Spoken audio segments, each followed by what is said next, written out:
Hello everyone, कैसे हैं आप। आपका स्वागत है आपके अपने ही यूट्यूब चैनल पर जिसका नाम है इंग्लिश बाई छवि सर। तो दोस्तों, आज मैं डिस्कस करने जा रहा हूँ UP board grammar class 12th की वोकैबुलरी से एंटोनिम्स का पार्ट नंबर फर्स्ट। एंटोनिम्स को हिंदी में विलोम शब्द कहा जाता है। दोस्तों, इस वीडियो के पहले मैंने वोकैबुलरी का synonyms part first, second, third, fourth और फिफ्थ कंप्लीट करा दिया है। जिस किसी ने वो पांचों पार्ट सिनोनिम्स के न देखे हों तो वह ग्रामर नाम से बनी हुई प्लेलिस्ट में जाकर उन वीडियोज को देख सकता है। तो दोस्तों, चलिए अब आपका ज़्यादा समय न लेते हुए स्टार्ट करते हैं एंटोनिम्स का पार्ट फर्स्ट। तो जैसा कि आप अपने मोबाइल की स्क्रीन पर देख पा रहे हैं, सबसे पहले हम एंटोनिम्स की डेफिनेशन को समझते हैं। किसी शब्द का अर्थ यदि दूसरे शब्द से विपरीत हो, विपरीत मतलब अपोजिट हो, तो वह उस शब्द का विलोम शब्द कहलाता है। चलिए पहला एंटोनिम्स देखते हैं। पहला वर्ड है एबव। एबव का मतलब ऊपर होता है, तो ऊपर का विपरीत शब्द नीचे हो जाएगा, यानी इसका जो एंटोनिम हो जाएगा वो हो जाएगा बिलो। सेकंड वर्ड है अटैक।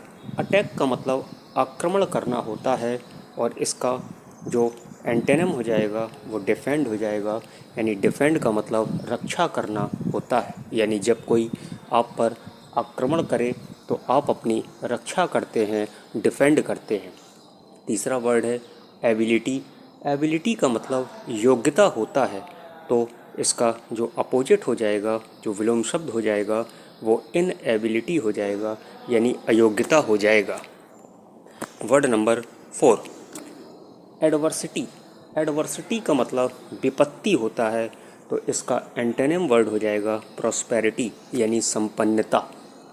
पांचवा वर्ड है arrival.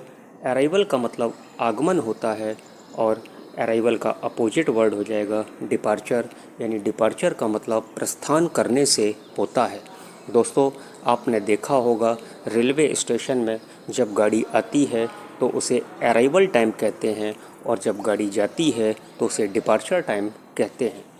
Word number 6 ancient. Ancient का मतलब प्राचीन होता है, और इसका विपरीत शब्द हो जाएगा मॉडर्न, यानी आधुनिक। सातवां वर्ड है एसेंट। एसेंट का मतलब चढ़ाई होता है, और इसका अपोजिट वर्ड हो जाएगा descent. Word number 8 acceptance. Acceptance का मतलब स्वीकृति होता है, तो अस्वीकृति इसका अपोजिट वर्ड हो जाएगा, तो इंग्लिश में रिजेक्शन। Number 9 ample. एम्पल का मतलब काफ़ी या पर्याप्त होता है, तो इसका अपोजिट वर्ड हो जाएगा मीगर, यानी कम। Number 10 advantage. एडवांटेज का मतलब लाभ होता है, तो इसका अपोजिट हो जाएगा डिसएडवांटेज, यानी हानि। Number 11 agree. एग्री का मतलब सहमत होना होता है, तो इसका जो अपोजिट वर्ड हो जाएगा वो हो जाएगा डिसएग्री।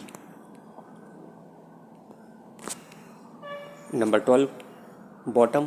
बॉटम का मतलब पैंदा होता है, यानी जब कोई नीचे का हिस्सा होता है तो उसे बॉटम कहते हैं, और इसका अपोजिट वर्ड टॉप हो जाएगा। टॉप का मतलब ऊपर का हिस्सा, यानी चोटी। Number 13 by. बाई का मतलब खरीदना होता है, अपोजिट हो जाएगा सेल। सेल मतलब बेचना होता है। Number 14 blunt. धारहीन होता है, यानी इसका जो अपोजिट वर्ड हो जाएगा वो शार्प हो जाएगा, यानी तेज हो जाएगा, यानी धार से भरा हुआ। Number 15 beautiful. ब्यूटीफुल का मतलब सुंदर होता है, इसका अपोजिट वर्ड अगली हो जाएगा। अगली का मतलब कुरूप होता है। Number 16 blessing. ब्लेसिंग मतलब वरदान, तो वरदान का जो विपरीत शब्द होता है वो श्राप होता है, इंग्लिश में कर्ज कहते हैं। Number 17 bravery. ब्रेवरी का मतलब बहादुरी होती है, और बहादुरी का जो अपोजिट वर्ड होता है वो कायरता होता है, यानी कावर्डाइज। Number 18 belief. बिलीफ मतलब विश्वास करना, तो विश्वास का अपोजिट अविश्वास होता है, तो डिसबिलीफ यानी अविश्वास। Number 19 beneficial. बेनिफिशियल का मतलब लाभदायक होता है और इसका जो अपोजिट वर्ड हो जाएगा वो हार्मफुल यानी नुकसान से भरा हुआ। नंबर 20 बैरन। बैरन का मतलब बंजर होता है और बंजर का जो अपोजिट वर्ड होता है वो उपजाऊ होता है, यानी फर्टाइल मतलब उपजाऊ। Number 21 beginning. बिगिनिंग मतलब प्रारंभ करना और एंड मतलब समाप्त करना, अंत होना, यानी प्रारंभ का जो अपोजिट वर्ड होगा वो एंड हो जाएगा। Number 22 barbaric. बार्बरिक मतलब असभ्य होता है और असभ्य का विपरीत शब्द सभ्य होता है, यानी सिविल मतलब सभ्य। नंबर 23 बून। बून का मतलब वरदान होता है और वरदान का जो अपोजिट वर्ड होगा वो श्राप होगा, यानी कर्ज मतलब श्राप देना होता है। Number 24 cheerful. चीयरफुल मतलब प्रसन्न और प्रसन्न का अपोजिट वर्ड ग्लूमी होता है, यानी अंधकार से भरा हुआ। Number 25 complicated. कॉम्प्लिकेटेड को हिंदी में जटिल कहते हैं और जटिल का जो अपोजिट वर्ड हो जाएगा वो साधारण हो जाएगा, यानी सिंपल। Number 26 consent. कंसेंट का मतलब सहमति प्रदान करना होता है, तो इसका अपोजिट वर्ड असहमति हो जाएगा, यानी डिसेंट इसका अपोजिट वर्ड होगा। Number 27 confess. कन्फेस का मतलब स्वीकार करना होता है और स्वीकार का जो अपोजिट वर्ड होगा वो अस्वीकार करना होता है, यानी deny is the right answer. Number 28 compare. Compare मतलब तुलना करना, तो कॉन्ट्रास्ट हो जाएगा। नंबर 29 करेजियस मतलब साहसी, तो साहसी का डरपोक होता है विपरीत शब्द, यानी टिमिड। Number 30 creation. क्रिएशन मतलब रचना करना और इसका जो अपोजिट वर्ड हो जाएगा यानी विनाश करना, तो डिस्ट्रक्शन इसका सही वर्ड अपोजिट होगा। Number 31 civilized. सिविलाइज्ड को हिंदी में सभ्य कहते हैं और असभ्य इसका विपरीत शब्द होगा, यानी अनसिविलाइज्ड हो जाएगा। Number 32 credit. क्रेडिट का मतलब उधार होता है और कैश मतलब नगद होता है। Number 33 docile. डोसाइल की हिंदी विनम्र होता है और विनम्र का जो अपोजिट वर्ड हो जाएगा वो जिद्दी हो जाएगा, यानी स्टबॉर्न हो जाएगा। Number 34 deep. डीप मतलब गहरा और शालो मतलब उभरा।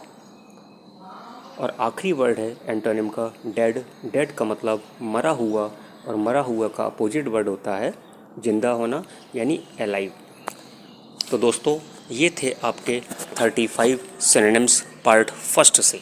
आपको कैसे लगे कमेंट करके ज़रूर बताइए और बहुत जल्दी एंटोनिम का मैं पार्ट सेकंड भी लेकर आने वाला हूँ। वीडियो अच्छा लगा हो तो वीडियो को लाइक करिए और अपने दोस्तों के साथ शेयर करना बिल्कुल भी ना भूलिए। आपने यदि अभी तक English by Chhavi sir channel को सब्सक्राइब न किया हो तो चैनल को सब्सक्राइब करिए, बेल आइकन को प्रेस करिए। Thank you for watching my YouTube channel.